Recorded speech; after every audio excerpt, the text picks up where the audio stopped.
You're in an intense conversation. Let's say it's about abortion. You're trying to be thoughtful, maybe cautious, because you know how charged the topic is. But the other person cuts through all of that with a single line. Just answer the question. Is it murder? Yes or no? Now you're cornered. If you say yes, you're boxed into someone else's moral framework. If you say no, they accuse you of being morally bankrupt. And either way, you're not having a conversation anymore. You're standing trial in someone else's courtroom. This is I Should Have Said, a podcast about the conversations that leave you stuck, spiraling, or speechless. We unpack what actually happened in those moments, give it a name, and give you the language to stay grounded the next time it shows up. We're not here to help you win arguments. We're here to help you understand what happened and respond without losing your voice in the fog. Today's episode, the trap of forced binaries. It starts like a question, it ends like a trap, and it shows up everywhere. Let's take another example. You're talking about social media moderation. Someone throws this at you. Do you believe in free speech or not? You pause, because you know where it's going. If you say yes, you're accused of defending hate speech. If you say no, you're painted as authoritarian. Again, you're not discussing anything. You're being forced to choose between two rigged options. This is what we call a forced binary. When someone flattens a complicated issue into two options, then demands you pick one. It feels like a test of moral clarity, but it's actually a performance, because once you accept their frame, you've already lost. You've stepped into a trap where they define the terms, they decide what your answer means. They keep the high ground no matter what. It is not a conversation. It's a control move, and emotionally, it works. You feel put on the spot. Your body tightens. Your brain starts scanning for the right answer. You're trying to be honest, but the question has already shaped how honesty will be judged. This is why you leave these moments feeling off balance. It's why you walk away thinking, why couldn't I say what I meant? Because you never had a chance to say what you meant. You were being rushed, not heard. So what do? Well, you don't match the simplicity of the question. You name the trap. You say, I don't accept the premise of your question.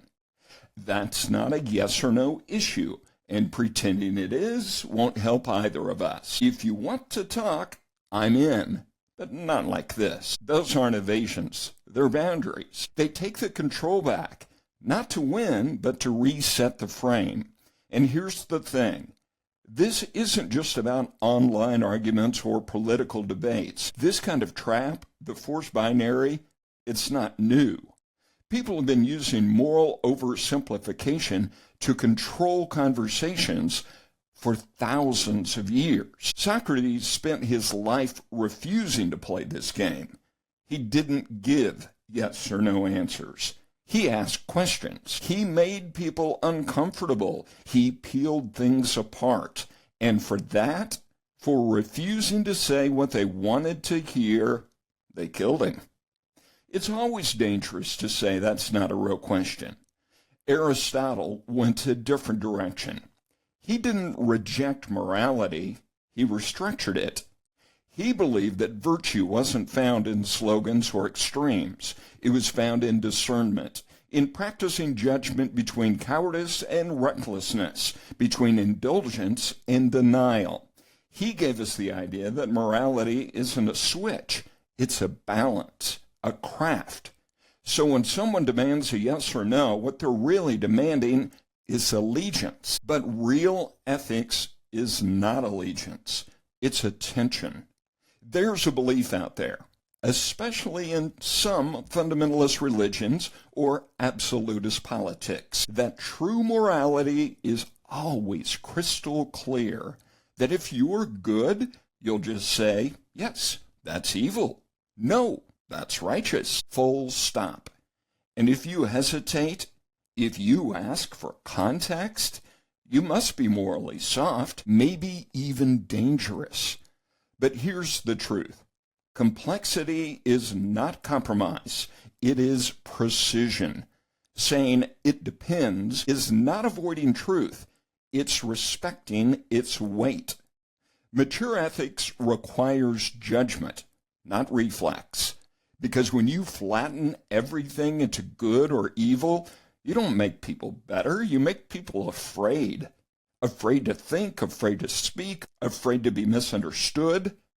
So when someone says, just answer the question, yes or no, you're not just being cornered.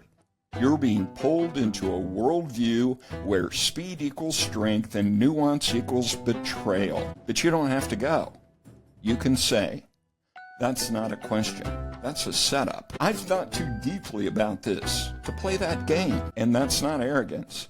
That's integrity. You don't owe anyone a binary. You don't have to pass their tests to stay in your truth.